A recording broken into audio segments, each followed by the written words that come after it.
Well, welcome everyone. This is the regular meeting of the Library Board of Trustees of August 10th. The time is 6:02 p.m. I'll invite Jinder to call roll. Trustee Duke Hughes, Here. Trustee Hahn, Here. Trustee Lentini, Here. Trustee Vadot, Here. Chair Cortez. Here. Thanks, and I'll invite Jinder to explain how the public can participate in this evening's agenda. Good evening, everyone. Viewers are welcome to provide public comment online through Zoom or by telephone at 720-707-2699. And the meeting ID is 895-1467-4425 #. If you are watching the meeting on Zoom and wish to provide public comment, please select the raise hand feature either on the bottom of your screen or through the participants icon. If you are participating by telephone and wish to provide public comment, please press *9 when the chair opens the public comment period. When it is your turn to speak, you will be notified that the host is inviting you to participate. You will need to press *6 to unmute yourself. Once you are unmuted, you will have 3 minutes to provide your comments. Thanks, Jinder. So now we're at agenda amendments. Are there any amendments to this evening's agenda? I don't see any. Okay, so we'll move on to the minutes. First is to approve the regular meeting minutes of June 8th, 2021. Are there any questions from trustees? No. I have a question, Henry, Susan, Jinder. So I obviously wasn't here in June, and it's when you read the minutes, there's literally no idea to say what went on at that meeting. You know, it's like you're reading it and it was like there were trustees asked questions, staff answered questions. Like there was no way for me to know anything that happened. So is there a way to add some context moving forward to the meeting in some way, shape, or form? Especially on your report out, Henry, like you can go back and see what you've submitted, right, for the presentations, but for your things, there's, I mean, I can scroll down to find the minutes, but it just says staff provided an update. So anyway. I feel like that's within our standard protocols, plus we have the video is available. Right. So, you know, we have kind of the video for the full picture, you know, the complete thing. And then the minutes are sort of, we moved to a more sort of brief minute format a while ago, and we've kind of refined that to the sort of minimum. Yeah. Yeah, I remember, but it was the first time I missed a meeting in a long time. So when I was looking at it, I'm like, I don't know what happened at that meeting. Okay, but so basically the move is to just watch the YouTube link. I think at the very top of the minutes, there's a link to the video. Yeah. So there was a couple of things that the city clerk had asked staff to start doing is to go to the summary minutes, which is really the format that you're seeing. It's extremely brief, and that's based on 2 criteria. Number one, that we provide staff reports for everything. So it's supposed to really reflect the decisions that the commission and or board makes, not necessarily the comments back and forth. And then the recording supports that as well. So it's very different than what used to be. Absolutely. Yeah. No, I remember. I just I didn't know if there was a way to have a middle ground somewhere, but that's fine.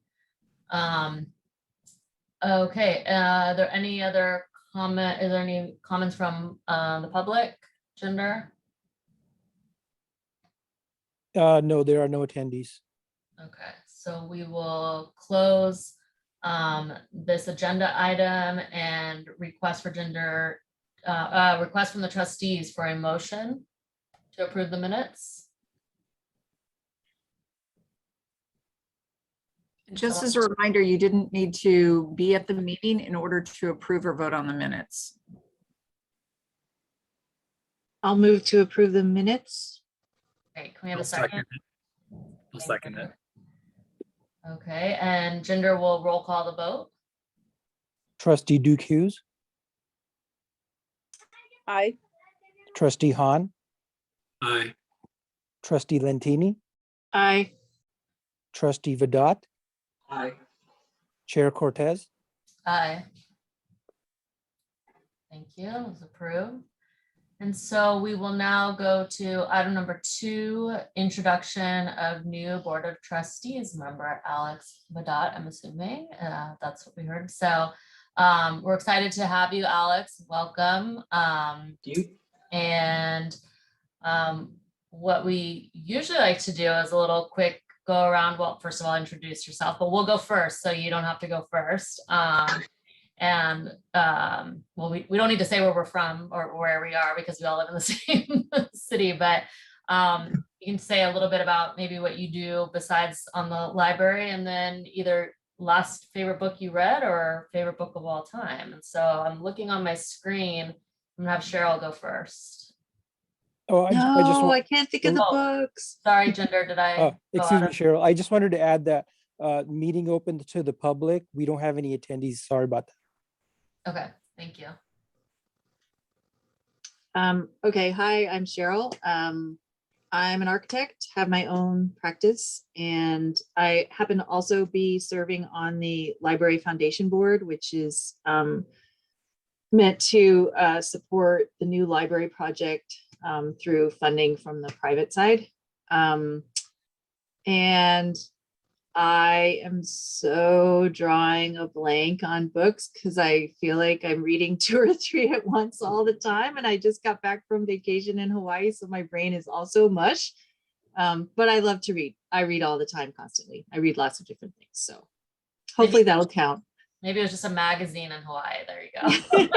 I had been reading, I've been reading Empire of Pain, and I don't know that I could say it's a great book, but it's really like, it's frustrating. It's about the Sackler family and their role in the opioid crisis.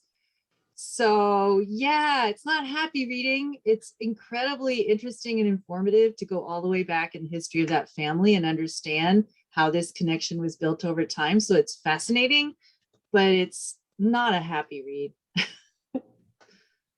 But welcome, Alex. It's great to have Thank you. you. And just FYI, I'm going to mute and unmute because I have a very loud toddler in the background who has learned to project her voice very well. No problem. Eric. Hi, Alex. Welcome. So I'm Eric Hahn. I've been on the board. Now I'm no longer the most junior member. Thank you. Since December. I can relate in terms of the toddler. I have one that's roaming right now and a 2-month-old that's hopefully sleeping. So I may go off camera as if I have to grab that one. Congratulations.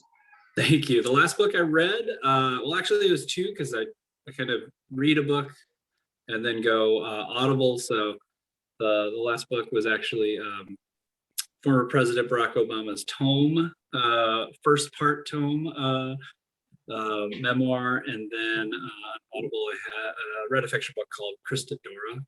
It was about New York from the 80s to almost present day,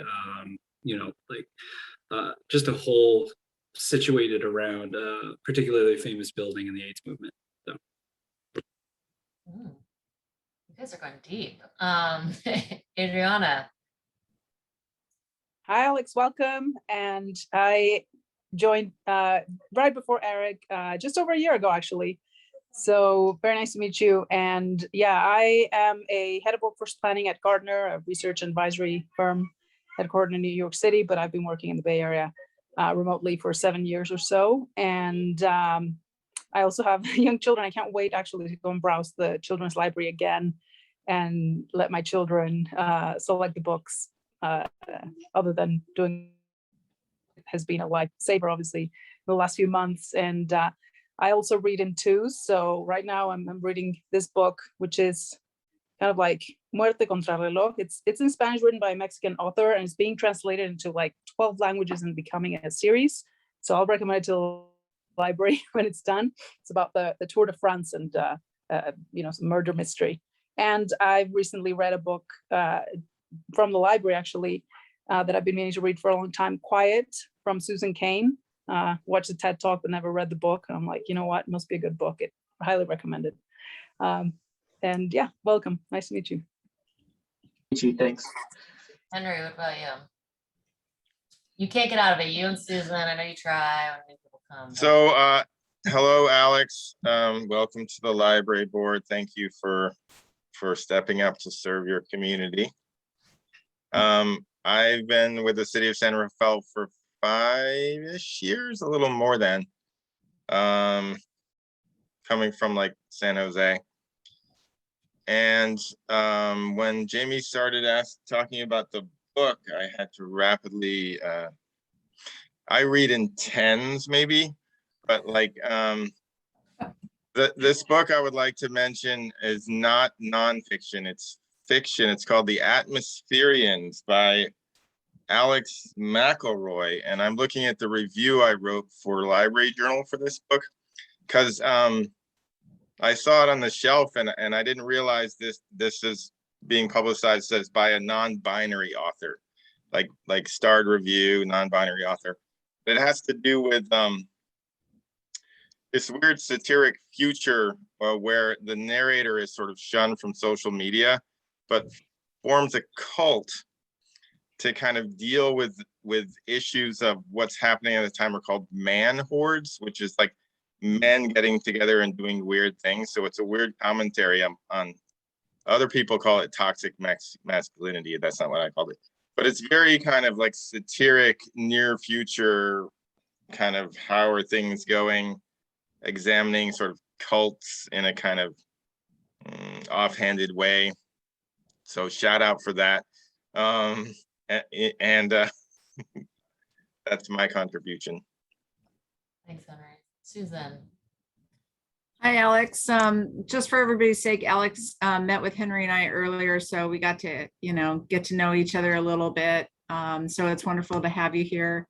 The only one running around loose in my house is a 22-year-old, and they're just as messy. I'm going to let you know right now. But anyway, so the book that I'm currently reading is actually probably a strange one to all of you. I made a list a long time ago of these books that my family would refer to growing up, like classics, and I never read any of them. And I thought, well, I'm going to go back and start, basically reading them one by one. So the odd book that I'm reading, I don't know why I'm telling you this, but The Portrait of Dorian Gray. So I love it. The best. I know. It's so great. So I have a long list of all these books. And then also on the very bottom of the list are more recent ones of books that I started to read to the children when they were younger, but I've never personally really read them all the way through for myself. And so I've got the whole Harry Potter series. Even though I know the movies, I want to go back and read those. And obviously The Hobbit and some of those great ones, but I'm currently on classics. So if you guys have any to suggest, that's great. But I got a whole list of books that, I never read growing up. So that's kind of what I'm doing right now. That's what you'll be doing in retirement, right? I know. We'll So talk you about guys will know. So yeah, I'm gonna finally go into that. But let's have Alex talk a little bit about himself. And Jamie or Jinder, do either of you want to come off? If you don't feel comfortable, that's fine. But Jamie's gonna talk there. Jinder. I'm good. Thank you, Jamie. Okay. Yeah, as a non-board member or regular presenter, we can just skip me. Well, anyway, they're backbones of the library, which you'll get to know. And so I'm Jamie Cortez. This will officially, I guess today, be the second term at the board. I have an 8-year-old, and I am a philanthropic advisor at the Marin Community Foundation. It's my day job. I don't know if I should say this on video, but what I'm reading right now is I think it's the Young Girl's Guide to Puberty. So with an 8-year-old, so never thought I'd have to be thinking about that. But I also just finished The Vanishing Half this summer, which I really liked. I enjoyed that as well. So Alex, we're welcome. We're excited to have you here, and please introduce yourself. Yeah, thanks. Thanks everyone for the warm welcome. I'm Alex. I live up in Terra Linda and I work for a law firm down in downtown San Rafael called Keegan Harrison. I mostly specialize in civil litigation. Like I said, I have a 2-year-old who you may hear on and off throughout this meeting. She's loud like that. In terms of books, I just finished The Invisible Life of Addie LaRue. It's a book about a woman who makes a deal with the devil, basically, and no one remembers her. And then she lives a life forever. And then 300 years later, someone finally remembers her. And then, so I just finished that. It was a really good read. And now I'm reading it's The King at the Other End of the World by Philip Arthur. It's a historical fiction book set in Elizabethan England about oh my God, I'm blanking on the words, but when Elizabeth dies and the who's going to be the successor. Thanks, Alex. Great. Jinder, are we open for public comment for this agenda item as well? Yes, but we don't have any attendees. Okay, great.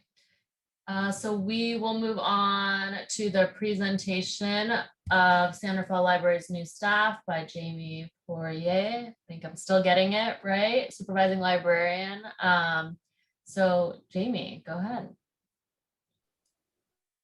Yeah, thank you so much for this opportunity to present. I'm just going to share my screen here in just a minute, so please bear with me. Go into, sorry.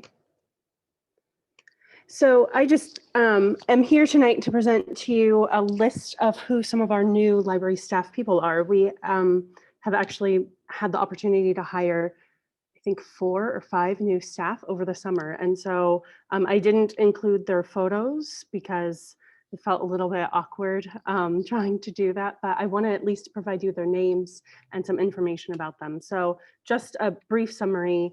The library was supported by City Hall, and thanks to Henry and Susan actually for taking this to the City Hall group to open and recruit and fill open and vacant positions in the spring of 2021. Funding for these, of course, come from what I would call our usual sources. So the General Fund, Measure D, and the General Fund as supported by Measure R. And new staff were actually staggered, hired over the summer so that way we didn't have all of them start at once on the same day. That would have been perhaps more chaos than we could have prepared for. So let's get into who they are. Some of you might have met Lee Ashkenaz. She uses she and her pronouns. Lee started as a part-time librarian actually in 2015 for the Pickleweed Library and started working full-time for us at the Downtown Library June 16th of this year as a librarian too. Lee is a bilingual slash Spanish speaker and also a writer and poet in her personal life, but we're really happy to have her here. The downtown staff felt like there was a large need to have more bilingual staff on site to make sure that people whose main language might be Spanish feel comfortable coming into this location as well as at the Pickleweed location. And Lee is known not only from the Pickleweed Library, but has also taught at a lot of local schools, taught like poetry workshops and writing workshops and things. So she's sort of a familiar face probably for a lot of us. So if you see Lee at the Downtown Library, please be sure to say hi. Next up, we have Perla Maciel. Perla joined the library as a library assistant 1, and she actually came to us from the recreation side of our joint department, which was really fantastic to be able to give her this permanent opportunity. So Perla is a former temporary office aide who was stationed predominantly at the Borough Center next to the Pickleweed Library. And Perla just has amazing customer service skills, is incredibly friendly, and such a fast learner that we're really blessed to have her on staff as well. And Perla also has bilingual, specifically Spanish skills. that she can bring to our community here at the Downtown Library. So obviously we're thrilled to have Perla with us as well. Cheryl Ortiz, who also uses she and her pronouns. And Cheryl is spelled a little bit uniquely, but pronounced like Cheryl.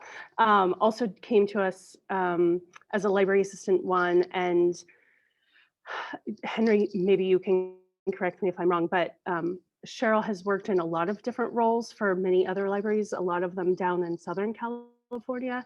And so comes to us with a vast experience background in working in public libraries. Maybe most notably as like a page or shelver and a clerk/aide, but she's really interested in helping with programs and outreach and things like that. And Cheryl also has bilingual, specifically Spanish skills. Cheryl actually floats between all three locations. So the Downtown Library, I think, sees her the least, but she spends 1 to 2 days a week at both Northgate and Pickleweed, where her Spanish skills are obviously highly utilized. Next up, we have Matthew Hurley, who uses they, them pronouns. Matthew, again, like Cheryl, comes to us with a huge background in public libraries and as well as academic libraries. Matthew is a senior library assistant for us, mostly stationed at the Downtown Library. Matthew most recently worked for Marin County Public Library, but had worked previously up in the state of Washington, I think for Pierce County and King County public libraries, as well as at the University of Washington. And then there's just a quick little note here about what they like to read. So they would have fit in well with your introductions that just happened. And last but not least, we have Basha Jadruzak, who uses they, them pronouns or she, her pronouns. And Basha is also another senior library assistant, again, stationed at the Downtown Library, who came to us from the Orange County Public Library.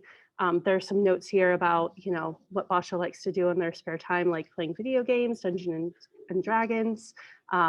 She enjoys fantasy and graphic novels. But one of the great things about Basha is that she has some Spanish language skills, but is also multilingual, I think, in French and Polish as well. And she brings, obviously, just this huge background in public libraries, as well as a vast understanding of different cultures and, you know, needs of the community, at least from where she was. So we're very excited to have all of them. And again, you can meet most of the new staff at the Downtown Library, but some of them you may have to travel for. Sorry. Are there any questions? I know I ran through who the new staff are super fast, and unfortunately I didn't include their photos, but I'm happy to answer any questions that someone might have. Jimmy, do you mind unsharing your screen so that we No, can see? not at all. Question. Thank you. I don't see any questions. Quick Oh. question, and thanks for that. Just out of curiosity, because we have such a competitive labor market right now. Was it really hard to find the right skilled individuals, which they all seem to be really skilled and a great fit? Yeah, the recruiting process itself, I was only involved in maybe a couple of the rounds of interviews, but from what I saw, we had an excellent pool of candidates and it was a really competitive process. I actually think we did a great job. We didn't have, there are times that like a system might have to go out and re-recruit for the same position when you're hiring for multiple levels. Like, you know, we hired multiple library assistant ones and multiple senior library assistants. And I think that we were really fortunate to have such excellent candidates come up in sort of our first round of recruitment. Henry, is there anything that you want to add? There's a lot of jobs out there right now, and there's a lot of candidates. So, you know, within the boundaries of what we can say about this kind of thing, you know, it is a competitive marketplace to get the best candidates, and sometimes, you know, they'll actually go elsewhere. So it's always kind of a, but we did have a lot of people to choose from and to interview. And I think, you know, the other thing that is always an issue is when they have to come from the other part of the state. You know, it kind of just slows down our ability to kind of get them on board, but we were very successful in this initiative. Great. Sorry, I may have missed this. When are they like starting range? No. When do they start? Like, is it now or Yeah. they already started or the next couple of Sorry that months? that wasn't clear. They've all been onboarded and are being trained right now. So I sort of introduced them almost in the way that they came on board. So Lee and Perla came on first in early June, with Cheryl in mid to late June. Matthew started at the beginning of July, and Basha just started in August. So, and I might have that a little bit like off by a week or so, but yeah, we're lucky that we've been able to actually onboard all of them successfully. Thanks. We're also currently in the process of hiring the 3 remaining staff. So we had 8 vacancies and we have hired 5 and still in the process of recruiting and hopefully hiring the last 3 positions. Thank you. I think it's great that you've increased. I know there was a need for more bilingual staff, so I think that's great that you found candidates and have found that good fit. Jamie, just a quick question. I know it doesn't have to do with these new staff, but I'm wondering, are you and any of the other staff still doing any of that county or city work, sort of overlapping, or is that kind of phased out a little bit? That's a great question. I am not anymore. But we do still have 2 staff that are working remotely on the rental assistance, which is something that I'd worked on from, I think, December through April. So we actually have a few part-time staff who are doing that work, still mostly remotely. So yeah, it's not me. We have transitioned that to someone else. Thank you. Are there any comments from the public? No, and also for number 3 as well, no attendees. We can move on to number 4. Okay. Thank you, Jamie. We appreciate it. Thank you. You can still tell us what book you're reading now that you're on presentation. Are you reading any book? Your favorite book? I think that's too much pressure. I can't think of anything. Like Henry, there's probably 10 that I'm reading concurrently, so it's sort of hard to remember one particular one. I will say my favorite book is Pride and Prejudice. So Susan, if you haven't read that and that's on your list, On my list. yeah, we can talk about that. Okay, All right, thank you all so much. wait, Oh, yeah. before you leave, I don't think we've had the opportunity to acknowledge this in front of everyone. Jamie, you want to, I think you finished something that required a lot of reading. That was not on anybody's bestseller, but I think you might want to share what you just completed. Sure, thank you. So in June, I actually graduated with my Master's of Library and Information Science from the University of Washington. So it was a 3-year remote, all online program that did require a lot of reading and also a lot of writing.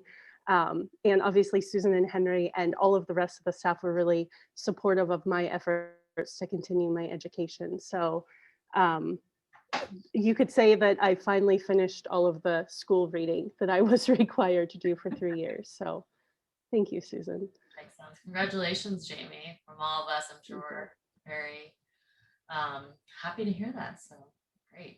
I just appreciate you guys hearing about this. I mean, Jamie is a stellar employee. Henry and I couldn't be prouder. It's not like she's obviously not our child, but we're extremely proud. The fact that she was able to do this, work full time, and also provide all of the assistance that she has through the county and for the rental assistance program, as well as some other initiatives that were going on during COVID. She did this all at the same time. So I know I'm talking to people that have accomplished a lot, so you really can appreciate trying to do all of that at the same time. So I just want to acknowledge all of her hard work. Thank you for sharing that. And Jamie, Thank I you hope so you much, take an Susan. amazing vacation or something. Like do something. out of here. Yes, definitely. Henry, did you have something to add? Yay, Jamie, great job. Thank you. Yeah, great. Thank you. All right, Jamie, we'll see you next time. And so we're on to item number 3, and as Ginger said, there's no public attendees, so we'll move on. And now to matters before the Board of Trustees. Item 4, selection of the Library Board of Trustees Vice Chair. Henry? Thank you, Jamie. As most of you are probably aware, the board 2 seats expired in April. And so Jamie was reappointed, and the other person didn't reapply. And then a new person, Alex, is here. Hooray. But we are without a vice chair because the Rob was the vice chair. So for the remaining term of Rob, from now until December, when we usually choose a chair and vice chair, the idea being it rotates annually to get, kind of people the opportunity. We need to choose a vice chair, and generally there's no presentation here. This is the presentation. I wrote a staff report, but the vice chair would take the agenda management if the chair was not available, and act in any way the chair might act when they're not available. And it's just kind of something we need to have. So generally the way that it might work is you would what does the agenda say? The last time we decided, I think as a group, it was whoever, it was Yeah, based on who's there. So I guess. right. Questions, comment, but someone might make a nomination, or you might decide something. So it's kind of up to the board how you would like to proceed. Henry, question. Alex's term, is he just taking Rob's term till December and has to reapply, or is he set for his own 4-year? Oh, he's set for his own run because Rob's ended, like he expired, so. Oh, I see. Yeah, Okay. he didn't. Sometimes people leave the board before the end of their term, and then there would be a kind of. Right. No, I thought I read something about. Yeah. And just to clarify for the recording, Trustee Ross did not expire, his term did. His term did, yeah. He's alive. Yeah. Yeah, the term ended. It what's the other word? It kind of came to a close. In April the terms were up, so we needed to. That's the reason we skipped the May meeting, I believe. So thank you, Susan, for that clarification. Henry, can you offer us the start dates of everyone? I know, so was it Adriana before Cheryl, right? Or was Cheryl? Yeah, okay. Yeah. Right about the same time, and then Trustee Hahn and yeah. So I think what Chair Cortez is referring to is usually you have a board that has had some tenure on it, but it is kind of, when you do that, you tend to look to the trustees or the commissioners that have the most tenure and hope that they will self-select or be selected to be chair and vice chair to serve in that, and then kind of rotate through. So newer members have a while to get kind of, familiar with board duties and responsibilities as far as their work is concerned before they are stepping in that role. The vice chair basically acts in lieu of the chair in their absence and runs the meeting. So that's really the bulk of it. And we're just talking about to fulfill the term of vice chair through the remainder of the year. And then we'll come back to you in December and ask for nominations and selection of a chair and vice chair for 2022, which is hard to believe already. So unless, does anyone have a nomination or have a discussion? I'm happy to put my name in there as the, yeah, I guess without Rob, I'm the next one in tenure. Just before Cheryl, I believe. Yeah, I could totally support that. I was thinking the same thing. I didn't want to take the opportunity off you, Cheryl. Oh, no. You're more senior than me. You go for it. I totally support that. Don't worry, January 1st, you're all gonna bump up. I'll be like. So, is there any other discussion, or I'm happy to call a motion for a vote unless further discussion would be had? Alex, did you have a question? No. Okay, great. So in the nomination, Adriana, I'm always gonna say your name wrong. Duke Hughes, right? Did I say it right? Chair. I mean, as vice chair, would anyone like to make a motion? I'll I add the move motion. that we, go ahead. I'll move to motion and I'll say aye. I have to go get a crying baby. I will second it. Thanks, Cheryl, and Ginger will roll call vote. Trustee Duke Hughes. I, Okay. Trustee Han has already said aye. Trustee Lentini, Aye. Trustee Vadat, Aye. Chair Cortez. Aye. Great, congratulations. We're happy to have you as vice chair. And we'll move on to item number 5, selection of one trustee to serve on the Parks and Recreation Master Plan Steering Committee and one trustee to serve as the alternate. So I will either Susan or Henry's. That would be me. So it's my pleasure to talk to you about this new project that we're about to embark on. The Park and Recreation Master Plan is a community-wide, system-wide study, which includes an analysis and also recommendations what the community will need in as far as park and recreation amenities and programs to serve it best over the next 10 to 20 years. So this is kind of a general plan for parks and recreation. It's a significant body of work. We are currently in the process of hiring an architectural firm. Most likely there are 5 proposals that we're reviewing. We will be interviewing the consultants next week and making a recommendation and then negotiating their fee and scope.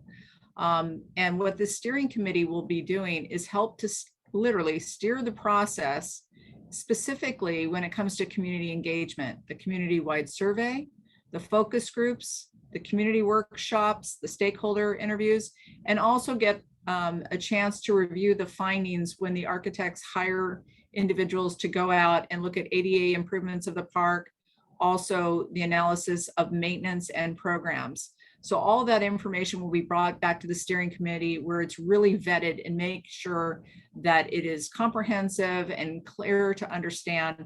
And they will also be responsible for communicating to their groups and stakeholders, as well as bringing that information back. So for example, if there's a community-wide survey or community workshop, the role of this individual would be to make sure that all of you are well aware of it, but also to work with Henry to make sure that there's a possibility of pushing this information out either through the library database or through the libraries so people know where to participate if they would like to, whether it's a community survey or a community workshop, and where they can get more information. So it's very exciting. The steering committee is comprised of 15 representatives.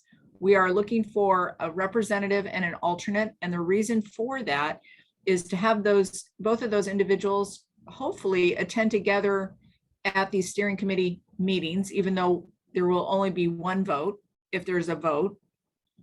But it will give them the opportunity to really understand that information. And if the representative is unable to make the meeting, then the alternate would be well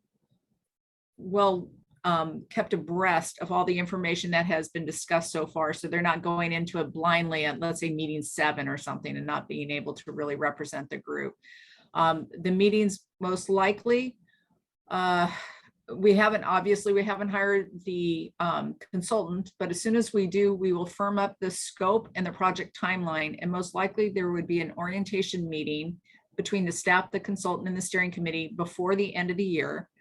A schedule would be set, and then the beginning of January is really when the steering committee would start to meet. I'm assuming it could be once a month at most. And honestly, with COVID, we're not quite sure if it's going to be all virtual or a combination, kind of a hybrid, depending on what's allowed. But it will depend on that steering committee. And if we can come up with a hybrid solution, that might work best as well. So that's kind of what we're looking for. From beginning to end, the whole project takes about a year. So if we're hiring a consultant by October, most likely the draft report will be ready for the City Council and the Park and Recreation Commission to review by next fall. The bulk of the work will really start taking place between January and June. That's where I see the strongest amount of involvement. Prior to that, it's all staff. It's all of us gathering all this documentation for them so that they are well versed in the information that's aligned, like other plans that are in alignment with this, like the general plan, if there was a trails master plan, any type of facilities plans, park plans like that, that they have all that information before they start working on it.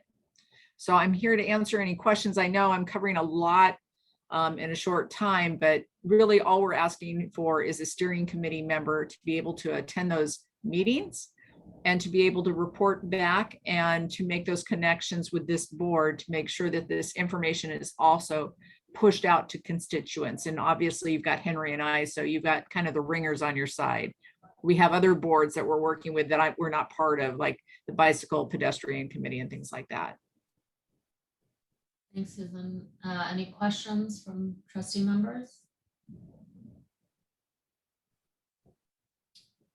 So Susan, are you looking for someone to self-nominate them, nominate? I think that's a great question, Jamie. I think we're always hoping that people let us know if they're interested before we hope that they go off camera and we nominate them, without them knowing. So yeah, if there's some Eric. Yeah, come on camera now.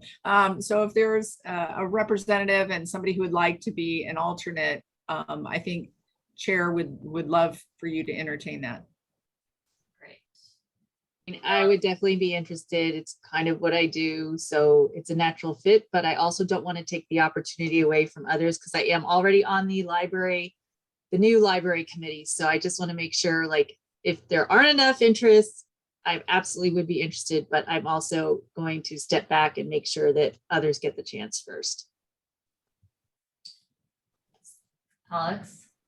Well, I was going to say, I mean, I'd be interested, but obviously, I think, having this be my first meeting and I'm very, very, very new to city governance and city issues, I think that it makes a lot of sense for Cheryl to do it, but I'd happy to serve as the alternate unless Eric or anyone else, Jamie or Adriana want to do it.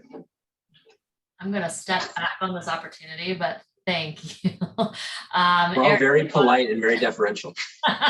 I'm also involved in the other committee and many other things. So Eric, it looked like you got off mute for a second. I didn't know if you were able to. Yeah, I would be very interested, but I'm just going to probably be realistic with a newborn. Maybe this isn't the right time for me to step in and take that role. So I just want to, make sure the role has its due. So I'll withdraw if that's the right term. Okay.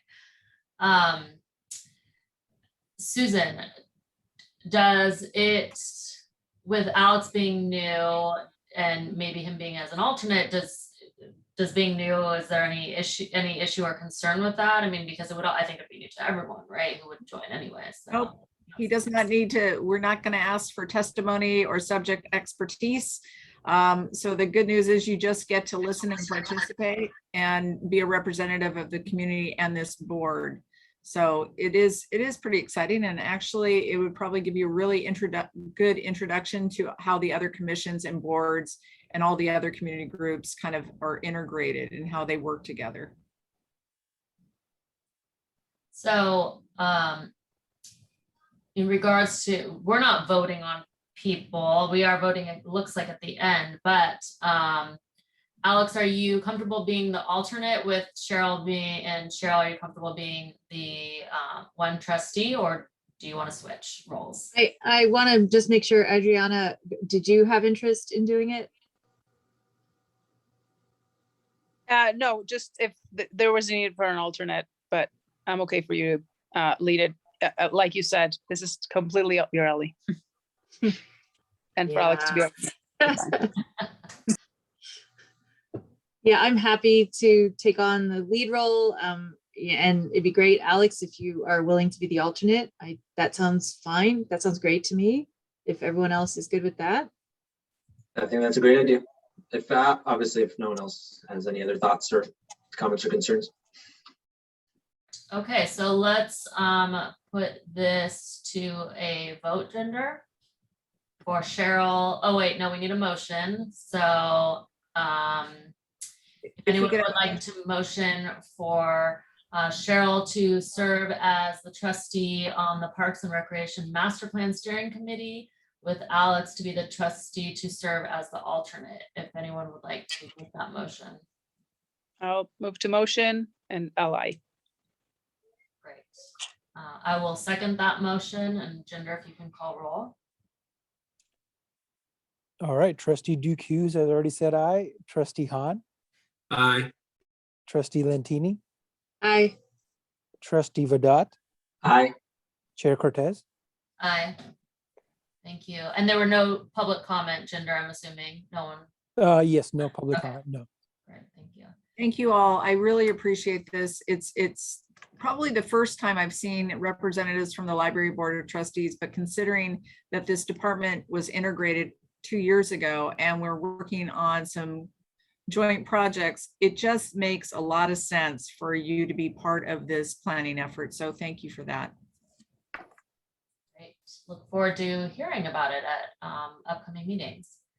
So we'll move on to board reports and comments. Are there any trustee reports on meetings, conferences, or seminars attended by board members?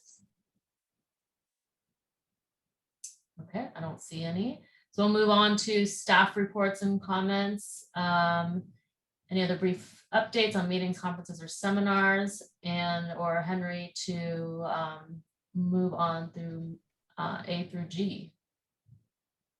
But those are high school requirements, isn't it? A through G. Thank you, Jamie. For our new member, Alex, this is kind of a standing section of the agenda, which includes the city librarian's update at the end.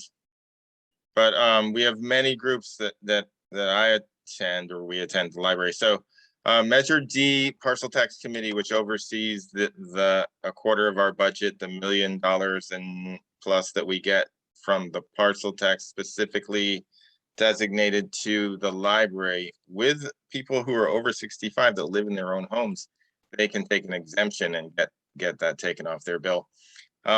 With that committee hasn't met since this group last met. We meet quarterly, and around when we have the budget numbers ready, which we will have soon, for the sort of last quarter focus meeting of the last fiscal year. And then that committee will be writing a report that goes to the city council, usually the last meeting of the year, to kind of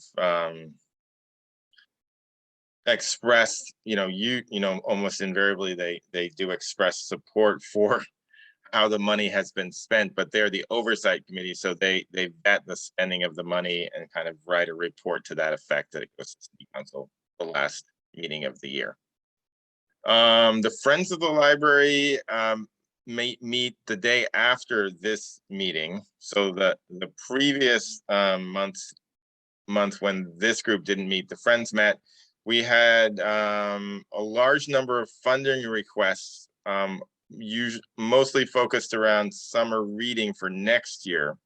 They were all approved by the Friends.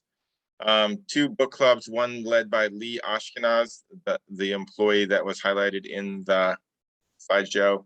Very popular book club, focused on different parts of the world, focused on kids in the canal. For middle schoolers, Alejandra Barrios also has a different book club they supported. The Friends we rely on for things like I'm describing, programming and summer reading programming and supplies. So for example, this year, our summer reading was a little less complex than it usually is because of COVID, but the Friends supported the purchase of books that we give away when you sign up for summer reading and when you complete. The Friends are excited about another book sale. Their initial book sale after the COVID shutdown on the library lawn was an outstanding success. I believe possibly because people hadn't been able to do that type of thing during the shutdown. And they're doing another sale in the last weekend in August, or the second to last. That's the Book a Buck sale. So it's going to be a smaller sale and everything's a buck. And usually it starts early. They're out there at like 7 a.m.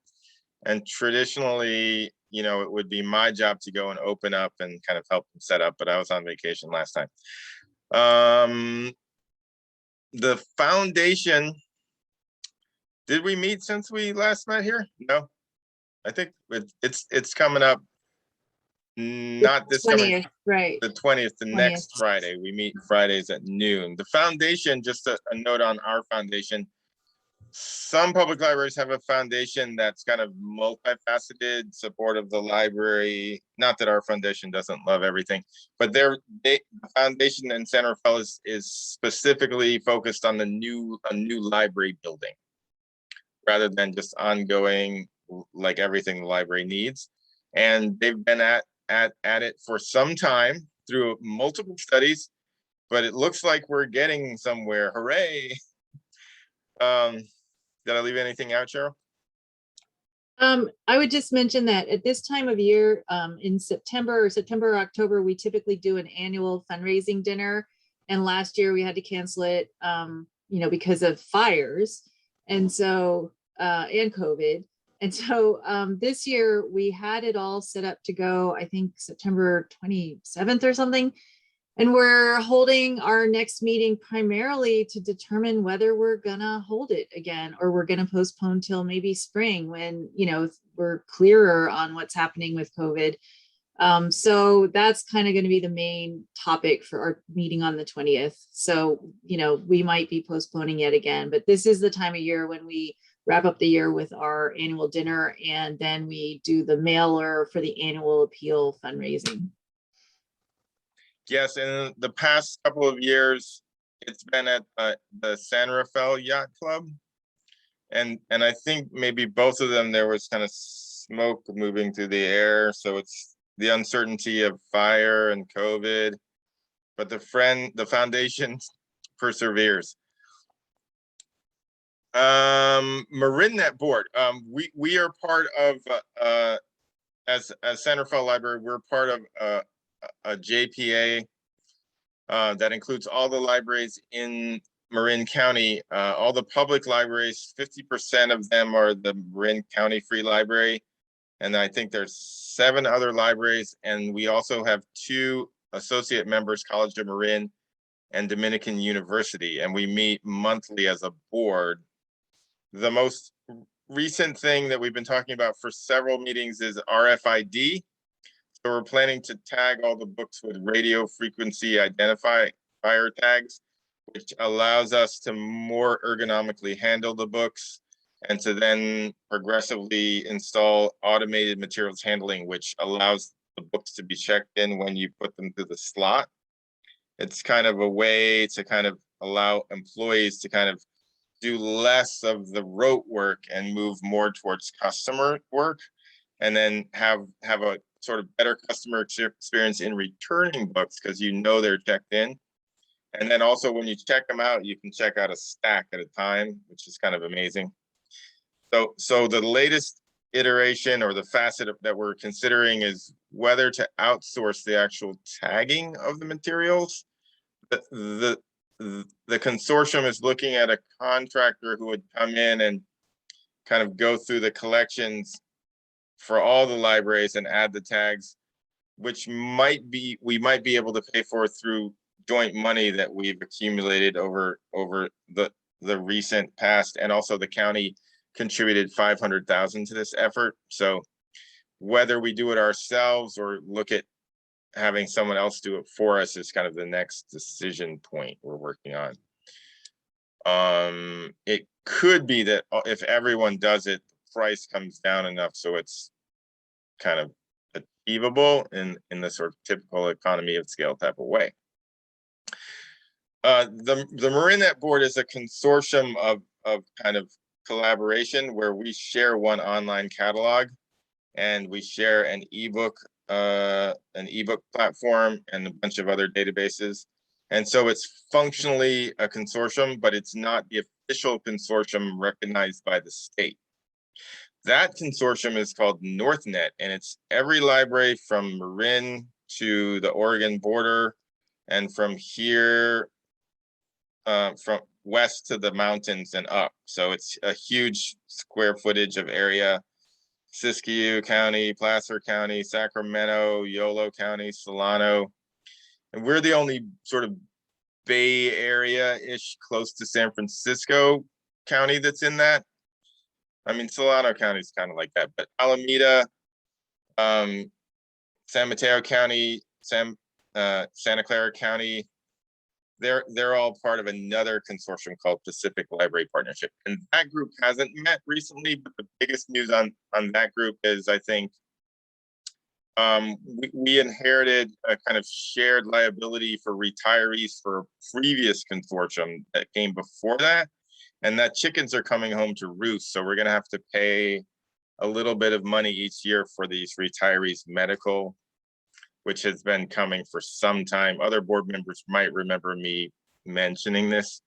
It's also because it's the official consortium from the state. We get messaging through that group about the grant opportunities coming down the line. You may have heard that Larkspur recently got $1 million, and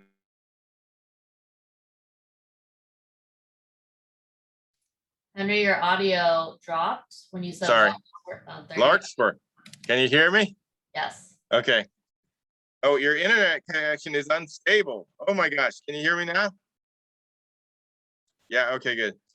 So it's looking up in terms of the state consortium, and infrastructure money is definitely there and available for libraries to apply for. With a matching, we have to match anything that we receive. Okay, the new library building update is the next thing on the agenda, and I think Cheryl mentioned that she's a member of the working group for that project. It's conceptual design for a new library in Albert Park, a library and community center building that would replace the existing building. The work group met starting in February through about May. I think we met 4 or 5 times. All of the work group's work has pretty much been accomplished, and that included Library Board of Trustees, Friends of the Library, Library Foundation, Parks and Rec Commission, City Council members and city staff, as well as Noel and Tam architects, who we actually worked with on a previous study. And they built the library where I used to work, FYI, Los Gatos Library, beautiful.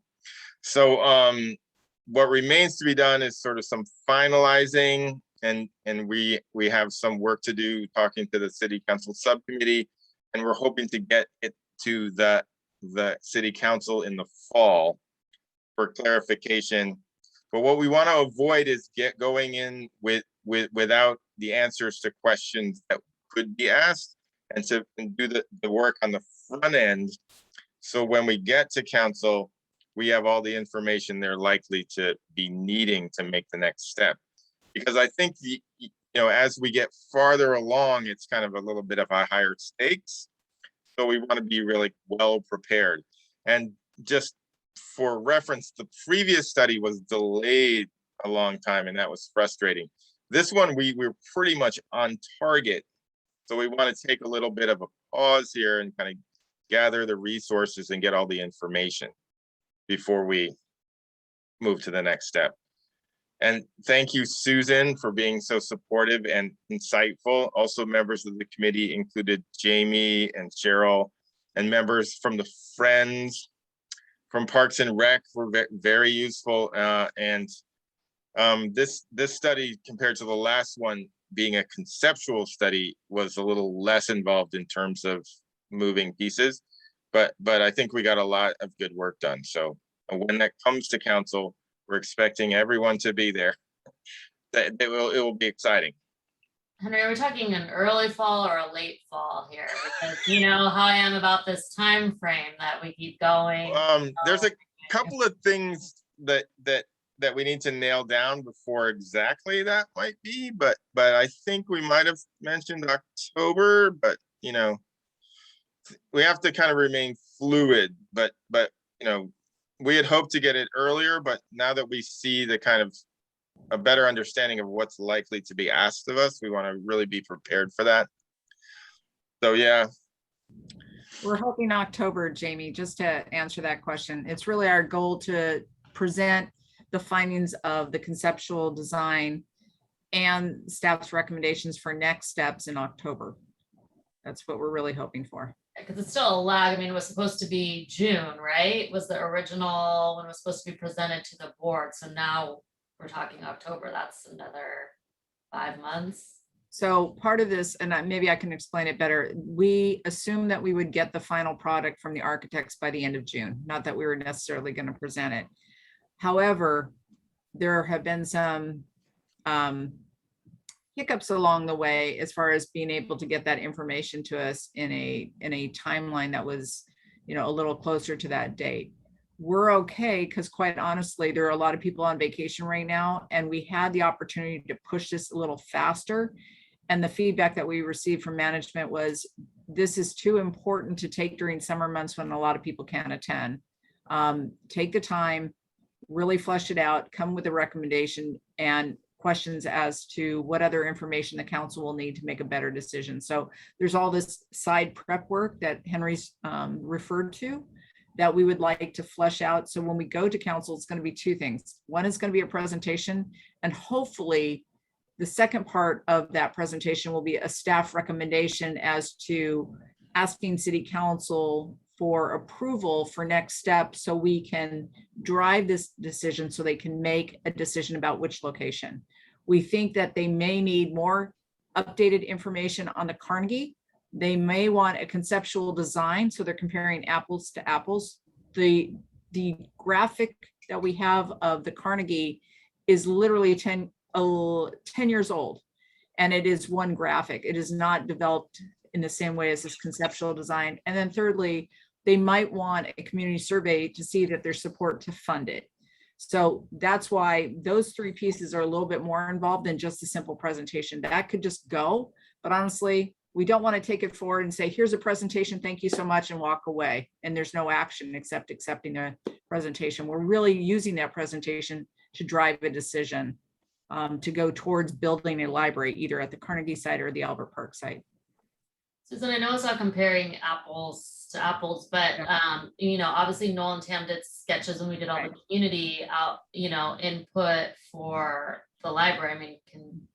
I mean, obviously until we get a concept, which takes the bidding and the whole process and right by the council. I mean, that's some ideas were there before. I mean, obviously using something 10 years old, it makes more sense. Are we gonna look at those options that had community input as well to be presented?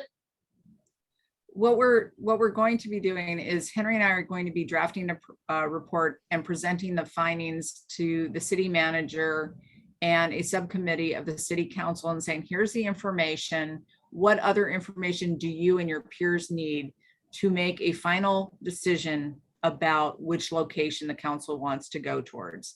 And that's why we're guessing right now what we think they're going to need. We'll suggest that, but it's really listening to them to find out, look, we need the following information to make a decision, and then we're going to run. Because when we take this to council, we really don't want them to say, thank you so much for all this work. We appreciate it. Next item. We really want them to say, thank you so much. The city council is now going to move forward in a direction to make a decision. And we really want to know what information they need before we get there. We don't want to delay this any further by presenting the item, and then they say, go back and do this work. It could be months later then. So we're trying to push this as fast as we can so we can get to the next step. That was the whole point of the conceptual design. So if they don't need any other information, if all they need is the conceptual design, they say, we know today what we want to do, then that's great too. Right. And I don't see it on the agenda, but I mean, is there a concern about you, your timing and when that might be? Because obviously this is, if one design is, well, the departments are merged, but one design is really merging Right. Parks and Rec with. So in regards to my timeline, we are currently in the process of recruiting for the library and recreation director. As you can imagine, we have some really strong internal candidates. Depending on if an internal candidate is selected or an external candidate is selected. If it was internal, I would stay until that person's replacement is hired. If it is an external candidate, then it really depends on management and how long they want to retain me to finish out some of these projects. You probably know Paul Jensen really well. He's long-term city employee, and he worked really hard on so many flagship projects, including the last general plan. Well, they did his retirement. Basically, his retirement was on the same timeline. They really wanted to keep him around to bring some of these projects over the finish line. And so I've made that commitment to management that I will stay here as long as they need me to get these projects done. So I can leave whenever, but honestly, I really feel that we've got some momentum here. And with all the support that you and the foundation and the friends have done, I don't want to let that, I don't want it to have that cool off. I want to get going. So hopefully before I leave, we've got a site identified, and hopefully we also have a funding mechanism also identified, and then we can get going. And then it should be on autopilot from that point on, and it won't need me. So, not that I can do everything. I'm sure somebody else could do just as good, if not better job, but I sure would feel better about leaving that at that next phase, getting it to that point.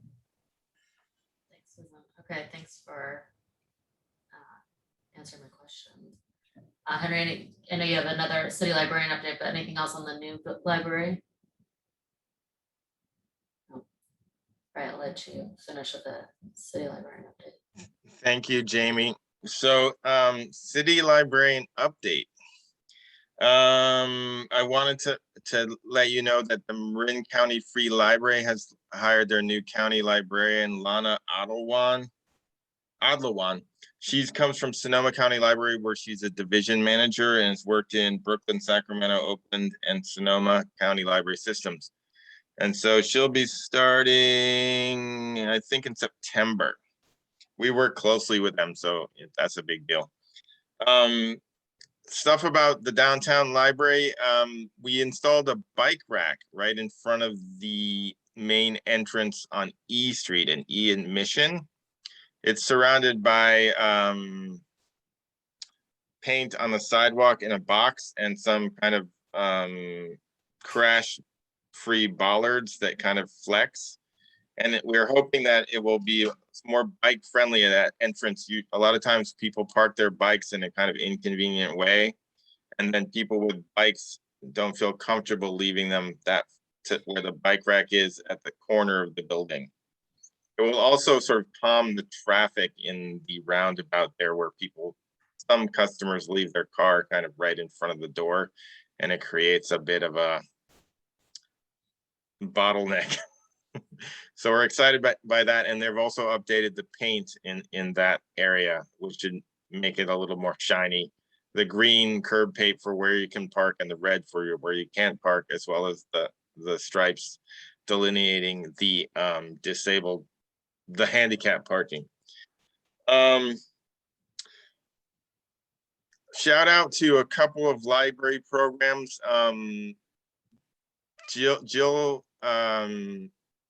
Jill Tokotomi and our new senior library assistant Matthew worked together with the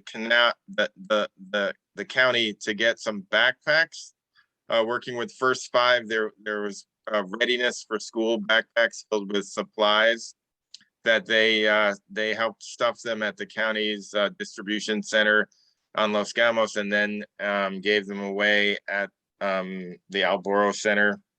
And it was very successful. There were tons of people that wanted them, and it was a great collaboration with First Five and with the county system. So I know Alex had asked about that, and then it actually was happening as we speak. Also, we had a great, we're not really doing programming so much, but we had a great sort of outdoors program called Chalk the Walk, where at each of our 3 locations, we did a sort of chalk art outside program. You know, we got permission from the mall. We you know, was very well attended, and you know, it was just kind of a happy thing to see kids and doing library stuff outside. You know, we haven't been able to do a lot of programming since we had, well, COVID and the lack of staff. So one other thing, the state library, I was asked to be part of a couple of meetings with a consultant from the state library and some other librarians, including Miguel Acosta from San Diego County Library, who's kind of a thought leader in ebooks.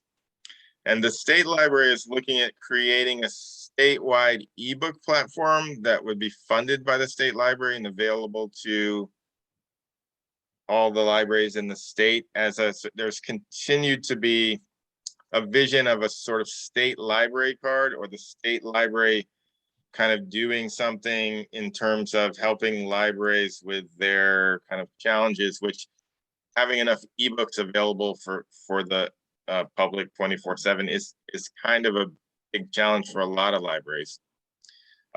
Some of you have heard about maybe Palaces for the People. It's a book about libraries. Well, there's a new app, or a kind of project called the Palaces Project, which may be where this goes. It's from a consortium called Lyrasis, which is a library consortium that's mainly East Coast. But what they're looking at is creating some kind of repository where libraries would either, most libraries in the state are either Overdrive customers or cloud library customers. You can't own your own ebooks as a public library. You can only license them through a platform. So the challenge is to be able to combine these, and the app they're looking at is built on something we have now called Simply E, which allows you to combine different ebook providers in one app, because otherwise you have to go here, there, everywhere to look for all this stuff. So if the state library pulls this off, it's going to be awesome. But it's unclear where this is going. But I've been part of the discussion, so I thought, you know, you might be interested in that. And if we're able to do this, I think it would make the customer experience a little more seamless, because we have Canopy movies, we have Hoopla ebooks, we have Overdrive ebooks, we have Enki ebooks, and so having that all in one place for the user is one of the things that's always been a little bit of a challenge for us. So, oh, and Susan mentioned that we're hiring more staff. You know, we still have open positions, and we're going to do another round of hiring. Very excited.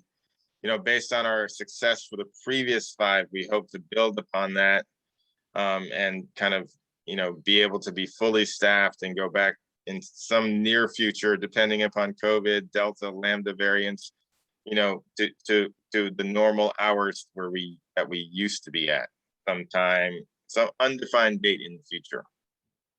And that concludes my city librarian's report. Thank you, Henry. Thanks for sharing and supporting all those projects, ongoing projects. Are there any questions? I don't see any. I don't believe we still have any public comment. I don't know if we opened a public comment at this time, but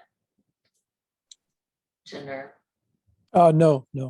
Okay, great. So our next meeting is September 14th, 2021, with the future agenda topics update on universal browsing. Is there anything else before we adjourn? No. Well, welcome, Alex. We're happy to have you, and welcome, and thanks for the new vice chairs and the others for taking positions. And who's this cutie? This is Penny. Oh my gosh. So We now have a youth member. cute. Youth She wants advisory to board. join. Yeah. Oh, congratulations. All right. Well, thank you, everyone. We'll adjourn at 7:16 p.m. Have a good night. Thanks, Bye. John. Thanks, Jamie. Great Thanks, first meeting. Cheryl. Thanks for welcoming Thank you. me. Bye-bye. You, bye.